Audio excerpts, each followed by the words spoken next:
Thanks very much, David. Morning, everybody. Right, let's get organised. This is what we're going to talk about this morning. The talk is largely factual. It's based on a study that we've done. We do it every year. We look at 40 medium-sized, large-sized exploration-focused E&Ps, generally between 500 million up to 30 billion market cap size, although we include Anadarko in this, which is about 50 billion at the moment. First, look at the sector, and I sort of disagree. I think the sector does quite well. The issue is more about, winners and losers, who's actually doing well in the sector and who's not doing so well. And as we all know, it's the sort of emerging plays. This is the steep part of the creaming curve where everybody does well. It's got the largest discovery sizes, high success rates, and the lowest finding costs. But not everybody explores an emerging plays. Most companies have a diverse portfolio. They're exploring in frontier and mature basins, and lots of companies participate in some fairly high-risk wells. And it's in these areas that the performance is not quite so good. Then we've got the unfortunates. Now, what's all this about?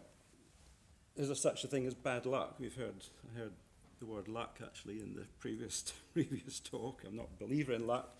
I think it's often circumstances, you could say, or is it the outcome of a number of, is bad luck the outcome of a number of really poor decision-makings? So to prepare for that part of the talk, I'm going to ask a question of the audience, which I won't get the answer now, but I'll come back to it later. So what's basically the largest number of consecutive dry holes, exploration holes this is, not appraisal, drilled by one of our 40 companies, and I'll show you the 40 companies in a second, in this last 5-year period. So that's the question, and I'll come back to it a bit later, but it's the answer will probably be possibly eye-watering for a few of you, but it brings out a number of questions on risk and tolerance of poor performance. First of all, just a bit of a commercial. Richmond Energy started up by Keith Myers, myself, about 7 or 8 years ago. We started out providing advice to the investor sector on E&P performance, who's doing well, and over the years we've built up quite a large sort of IP in terms of the exploration performance side of things, and we're turning this round now. We've gathered sort of 5-6 years of data. It's not just data, but it's the analysis behind it. We're actually putting a number of products out into the E&P sector so they can actually see how they're doing themselves against the competition. So, as I say, we do an annual report each year looking at 40 companies, and we just recently launched a sort of online service where a lot of this information is available and is updated daily. So the 40 companies in the study are listed here. These are the number of wells that they've drilled over this period. There's over 900 wells in the sample, so it's a fairly significant sample. It covers about $32 billion worth of spend. And out of that, there's 11 billion barrels of oil found, almost 150 TCF of gas, average success rate about 35%, finding cost just under $1 BOE. And although I'm not going to talk about 2014 much, in this study there's over 300, almost 300 wells planned, and about 8.5 planned spend. So significant enough of data in the sample, I think, to draw some fairly interesting conclusions. So the key messages from this, I'm going to start with the key messages and then just dig into a bit more detail that backs some of these up, is that there is actually no shortage of discoveries being made. In fact, 2013 was a bit of a bounce back, particularly for oil discoveries. And as I mentioned, the commercial success rates are actually being maintained, and they're about 1 in 3 globally, and about $1 per barrel finding cost. But there are headwinds. about half the volume has been discovered is actually deep water or gas in deep water, and it's actually going to take some time to produce. East Africa is a good example. And the other thing we find is that about 40% of discoveries that have been made don't make it to anywhere near sanction, even after 5 or 6 years after discovery. Not very efficient. Increased spending on frontier drilling in recent years has not been very successful, very disappointing. Success rates less than 10%. Probably the only big key play to come out of this, which is really just emerging now, is pre-salt in Kwanza Basin, Angola. And the other thing we're finding is that these frontier discoveries that have already been mentioned, that turned into emerging plays, are actually now beginning to mature. So we're now seeing a tail off in discoveries from these, what I call previously emerging plays. And interestingly enough, the industry is still embarking on frontier exploration in a bigger way for 2014 than in previous years too. So clearly the appetite is still there. So looking at the sector performance, it's been fairly consistent since 2010. This is the 40 companies in total. The volumes are holding up.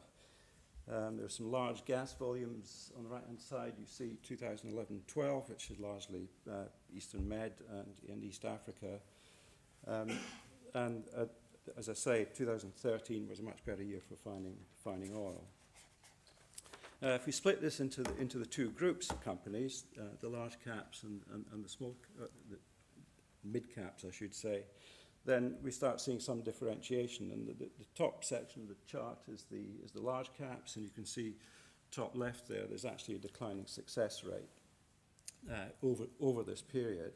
In terms of activity, it's sort of held up. It's pretty much, in terms of the mid caps, if anything, it's increased in the last year. The outcome on the right-hand side, as I said, a lot of gas found, largely by the large caps. And as far as the mid-caps, they're actually the group of companies that have been more successful in finding oil in 2013. So examples would be, cobalt in Angola, quite a bit of oil found in Kurdistan, maybe sometime before it's monetized, and Africa oil, for example, in Kenya. So this shows the discoveries by company, but in a color code which represents the creaming curve. So red is the frontier part of the creaming curve, followed by green. So light green is the emerging play. So that's the steep part of the curve, and orange is the maturing, and blue is the mature. So the bulk of the discovered resources are clearly in emerging plays, but there's also some notable successes in mature plays. For example, Lundin and Det Norsk, that's the Johan Sverdrup in Norway, massive discovery, and probably a real one-off at this stage in the basin. But there's also a link between the red and the green, which is that a lot of the larger companies aspire, obviously to explore in frontier basins in the hope of converting it into a prolific oil province, in some cases, or gas province. In some cases, that's worked. So the successful companies, if you like, have got a big green bar with a red top on, and that's employing a strategy which has certainly worked, and also in a smaller way for Africa oil, which is down on the right-hand side there. So let's look at the success rates by play maturity. The top three lines are the 5-year period, and the bottom three are 2013. Okay, so I guess the surprising thing, for me anyway, is actually the low success rates in the frontier provinces. A bit eye-watering, really. Averaging 7% over the 5 years, and hasn't really got much better in 2013. That contrasts with emerging plays where success rates are actually very, very healthy. And it was interesting, I made some notes from the last speaker, pleading for sort of process within, some manufacturing processes within exploration. This, I think, demonstrates that it is actually very difficult. There's only one area you can really get into a manufacturing process, which is in the emerging basins, or emerging plays. That's really the only place you can actually do it, I think. Once you've made it your first discovery in a basin which actually turns out to be very prolific, East Africa is an example, offshore, then there's more of a manufacturing process. The technology is working for you. Once it's all calibrated, it then becomes a matter of just putting down the holes until you find the resources. But the challenge is in the frontier, clearly. And actually the comment from the audience about innovation, this is where innovation is actually really needed, because the success rates are actually really poor. So a lot of E&Ps are out there looking for, the magic solution to cracking frontier plays. Although the average is only 7%, I mean, the example of Tullow, it's about that. It's 1 in 15, in fact. I think it's its average over this period. So this is the area where you need innovation. So you're not going to get manufacturing processes for frontier exploration. And that's the area of most concern. And I think at the other end of the spectrum too, in mature basins, although the success rates are holding up fairly well, it's at these ends of the creaming curve where you do need innovation to maintain success rates or make them better. So in terms of drilling costs, or finding costs, I should say. Now, this is a bit of caveat here. This is just the cost of the exploration wells alone. So it doesn't include the access costs, seismic, and so on. And it averages about $1 per BOE. If you add on these extra costs, you could maybe double them. But basically, it's showing that on average, the sector finds oil and gas at some reasonable rates. We've tried to split out finding costs for oil and gas, so that it's quite a tough thing to do. But if you look at wells or prospects which were pre-drill were designated as oil prospects, then the finding cost for that is 1.7. Looking at gas plays, you can split these out and do finding costs for that, and it turns out to be about 60 cents. So even if you don't think exploring for gas is worth it, because gas isn't worth as much as oil, the finding costs actually make up for it. So exploring for gas is a reasonable thing to do. So the other last point I want to make about this is that there are a significant number of companies there that have really quite high finding costs. And compared to transaction values, the question is to ask, would it have been better if they'd actually spent their funds on buying oil and gas in the ground instead of spending their cash on exploration? Just looking at country and basin highlights, won't spend much time on this because clearly we all know where the oil and gas has been discovered, but the biggest disappointments, Greenland, over this period, West Greenland, Transform Margin, French Guiana have been mentioned. There's been a number of disappointments offshore Gabon in the deep water, both pre-salt and post-salt plays, but there's not many wells been drilled yet so far, but it's not been very encouraging. And Namibia is the other big disappointment. So we'll go on and look at the successes and the failures now. So first, the successful plays. Point I made earlier about these beginning to tail off. So these are the creaming curves for on the left-hand side for gas. It shows offshore, basically Mozambique and Tanzania in light blue, which is beginning to tail off. It's not fully tailed off yet. And the Eastern Med in the small purple colour there. It's a little bit constrained by geography, so it's probably not been fully explored yet. So we think that's some way to go. So what you're looking at is is not finished yet. And on the right-hand side are the oil plays. The big one is Kurdistan, which is definitely maturing. There's probably the smaller ones, Tano Basin, Uganda, again beginning to tail off. There's Lokichar in there, which is still going. It's in Kenya. And the other interesting point about this is that if companies are not in the first 20 wells that are drilled in these emerging plays, then you've probably missed the steep part of the curve. Frontier plays. Okay, this is 7% success rates. Across the industry, now this covers as many frontier wells as we could gather in the last 5 years, not just within the 40 companies. There was 159 frontier wells drilled in our sample between 2009 and 13.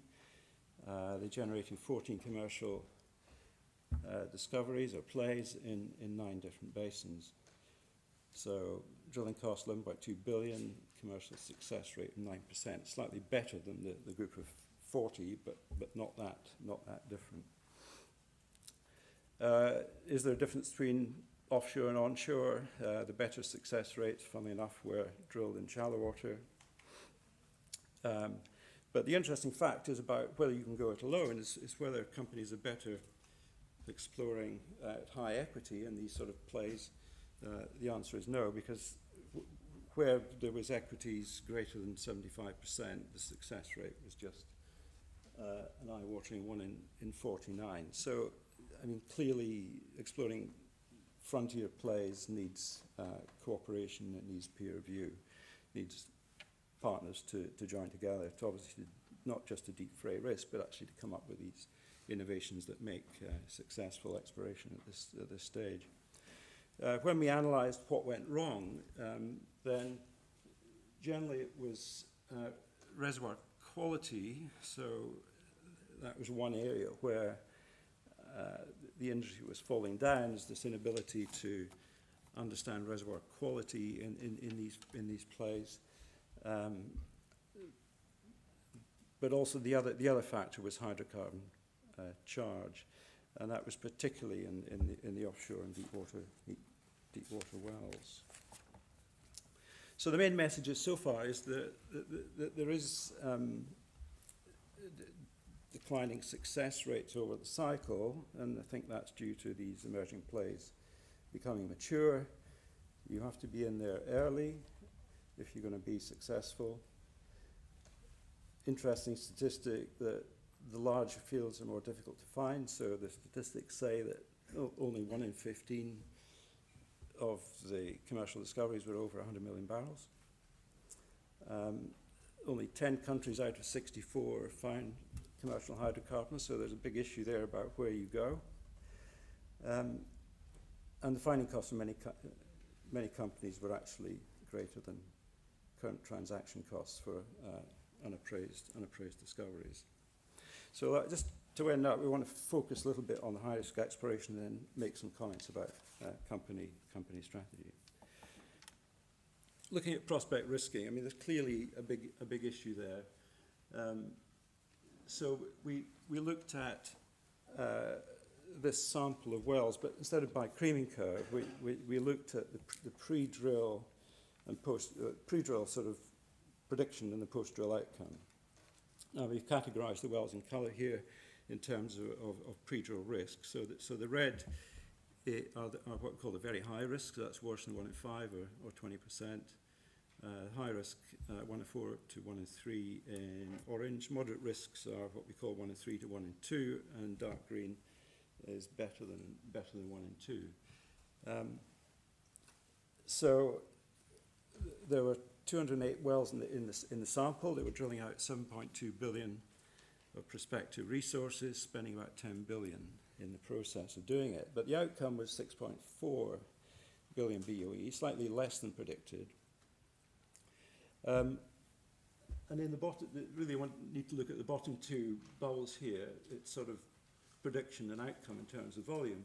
And actually, it matches up pretty well, except in one area, which is this red red area where clearly in the high-risk categories there was much less oil found than one would predict pre-drill. And if we display this in terms of success rates, then in each of these categories, the sort of prediction versus outcome was fairly reasonable, except in the high-risk case. So the average pre-drill chance of success was 11%, and the outcome was 4%.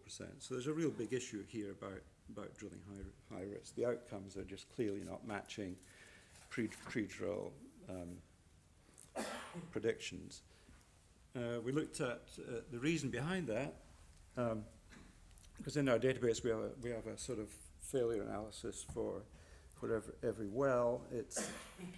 I mean, we work in public domain data, so there's a bit of a caveat here that we don't know why every well failed, but for the ones that do, there's enough information in company releases and press releases to make some sort of informed judgment. But broken down into onshore shallow water and deep water, then particularly in the deep water, the point there is where reservoir is really difficult to predict. And the other one, which I mentioned earlier, was this cluster here, down at the bottom right of charge, migration and charge. So what's the issue here? You know, you would think even in 2013, where seismic data quality is usually very good, these are some weak links. The inability to predict reservoir and the definition of actual working traps that are able to receive charge. So these are fundamentals for any explorer. So is it a technology failure, or is it just a lack of understanding the geology within these plays? I think it's largely down to the uncertainty involved. You know, seismic is great for defining traps, but it doesn't necessarily reduce uncertainty. So the next thing I want to look on very briefly is exploration strategy. It's a huge subject, and I'm only going to cover a couple of points, but these are the things that, you know, companies have to ask themselves as to where they're going to get their best performance. You know, how much are we spending? How many wells should we be drilling each year? What sort of equity position should we be taking? Should we operate or not?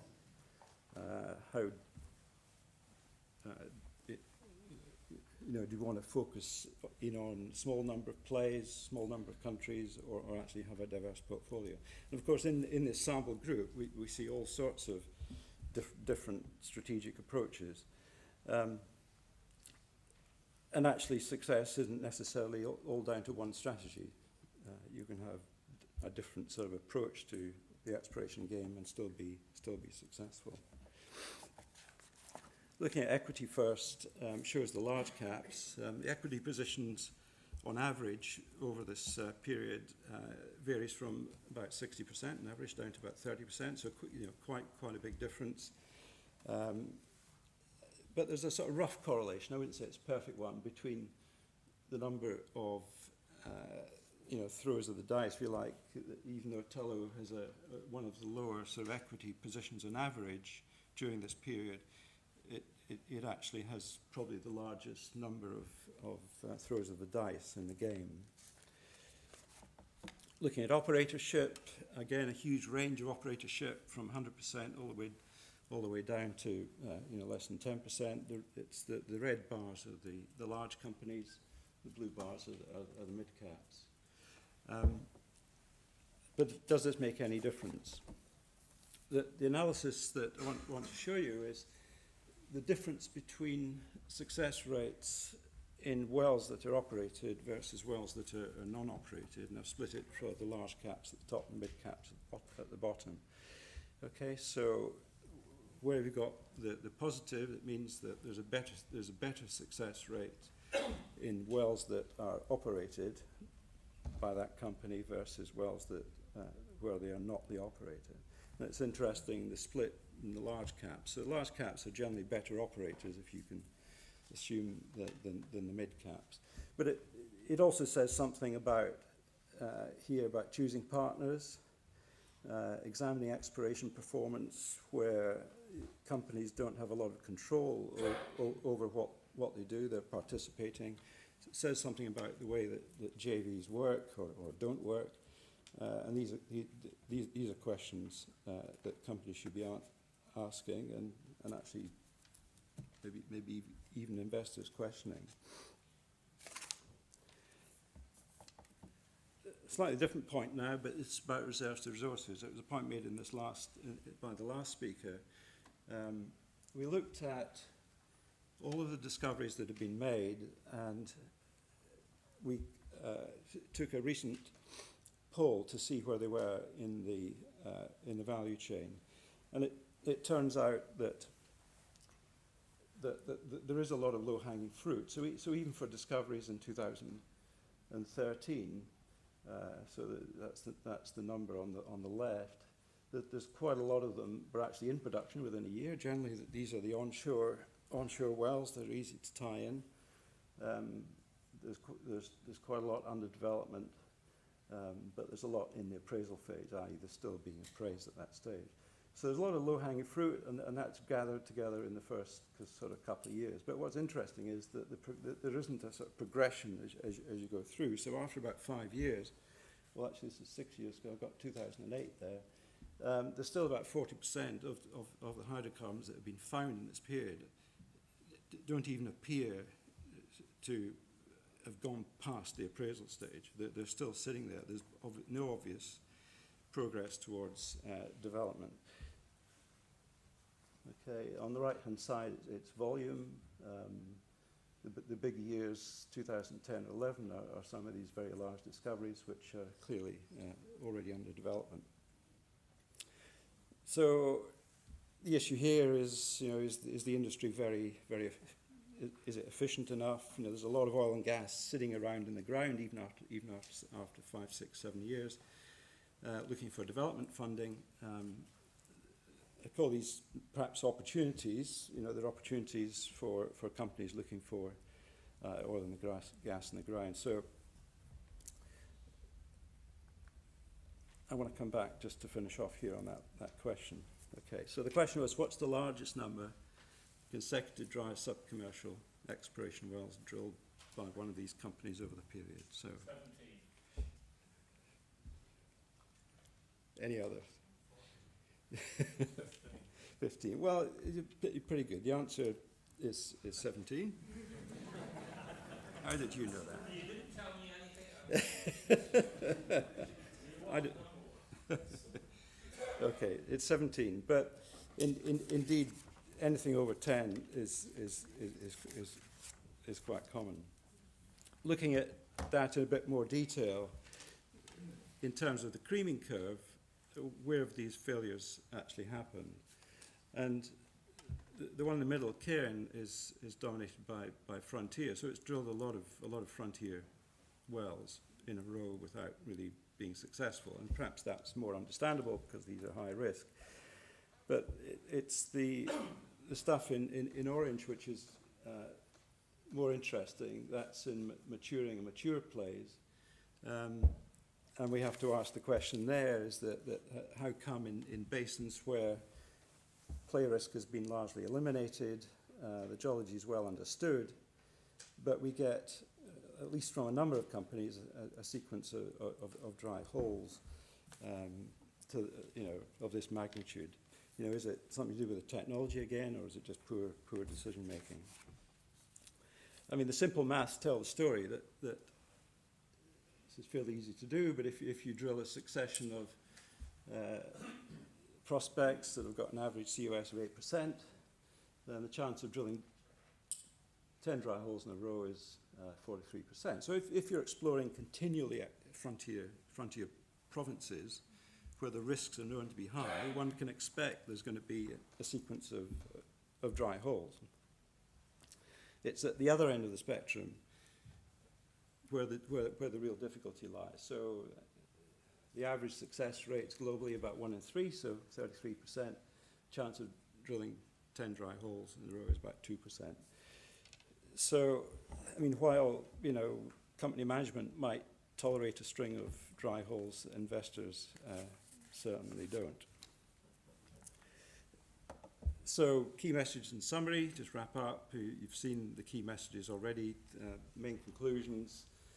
I think that high-risk exploration is clearly the area where the industry needs to focus. I think it needs innovation. It needs much more attention to the geological detail.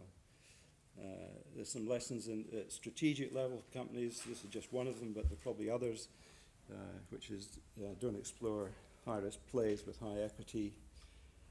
And as we've seen in the last slide, we need more accountability for poor performance, I think, within the companies themselves. Okay, thank you very much.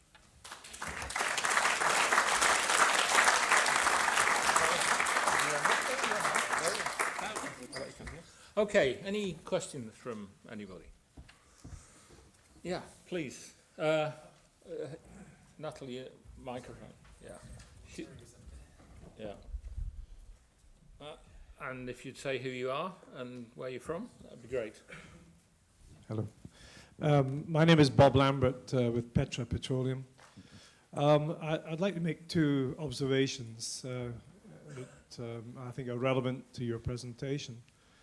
One is that for every field in production today, in mature and maturing areas, they were the result of a well drilled in a frontier area at some point in time.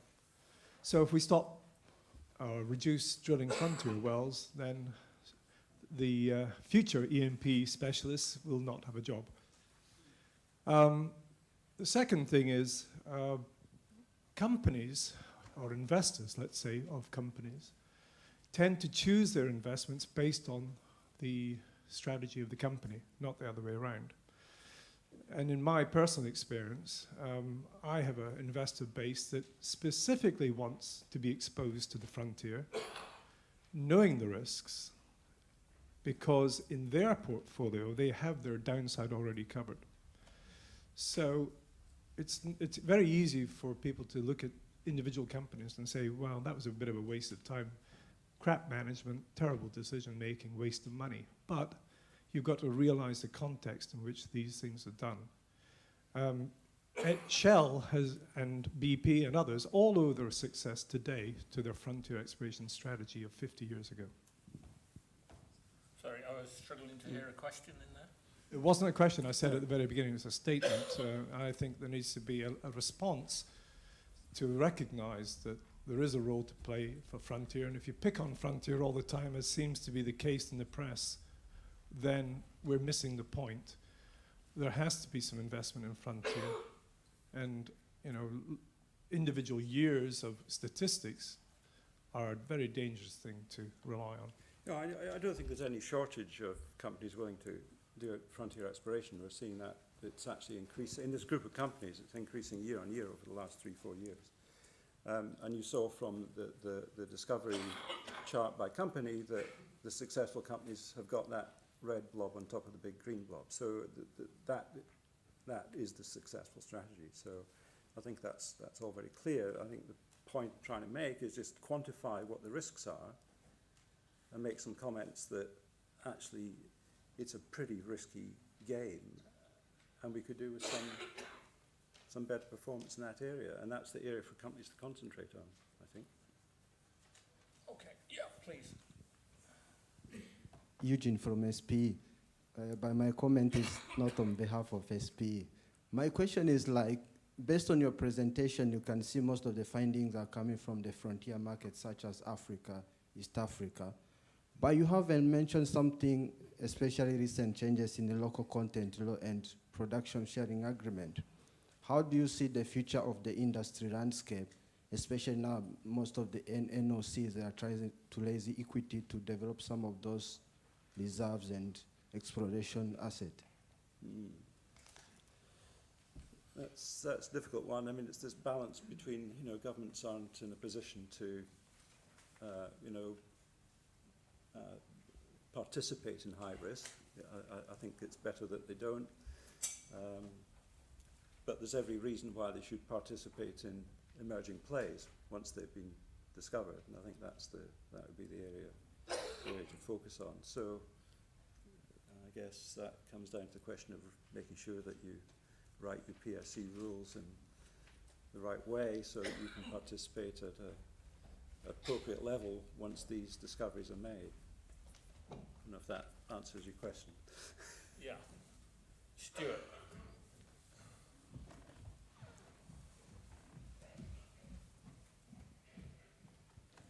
I was just going to say, following on from your last point, Norway has actually gone the other way, where the government has participated in exploration risk by giving an exploration right back to the companies that explore out there. I wonder if that has made a change to the exploration success or not within Norway. Yeah, it's interesting. Well, I guess in a big picture sense, they were participating at the emerging play stage. You know, even Britain tried that with BNOT way back in the 70s. What we've observed is that the tax rebates on exploration in Norway, so I think encouraged exploration on prospects that had generally a higher risk. So E&P companies were taking advantage of this by sort of expanding their activity into the high risk range. So it's resulted in a bit of a drop-off in success rates, I think, over a period of time. But maybe that's not a bad thing to do, because it is difficult either at the frontier level or as maturing plays get very mature. That's when you need innovation and, I think, private investment. I don't think it's the place for governments to invest. Okay. Anybody else? Yeah. Duncan.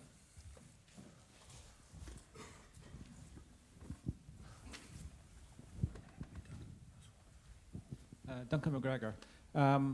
It seems to me that the decline that we've seen in the last 15 years or so in frontier success rate, seen partially at least, correlates to the drill out of the more obvious DHI type plays like shallow flat spots in places like Angola and Nile Delta. And these generally mean now we're going, as you've shown, we're going deeper in the section where we're not seeing such good DHIs, more nebulous things. And as going deeper, we're saying associated with that, we're seeing poorer reservoir quality.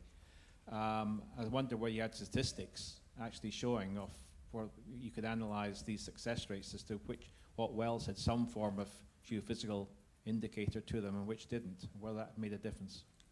Yeah, our difficulty is working in the public domain. It's really tough to understand some of the decision making in companies that drill these types of wells. So, you know, whether they have DHIs or some sort of attributes, it's actually tough to tell unless it's part of a, you know, pre-drill part of the company presentation or something. But so the data is isn't complete. But where we have analysed it, the success rates where particularly the smaller companies are promoting DHIs, other attributes, is not particularly good. It's not any better, I'm afraid. But unfortunately, you know, some of the larger companies, they won't publicize, you know, what geophysical techniques they've actually used, whether it's a combination of EM and you know, AVO analysis. We don't know, so it's tough to come to a general conclusion. Okay. Right. Thank you, Alistair. Thanks very much.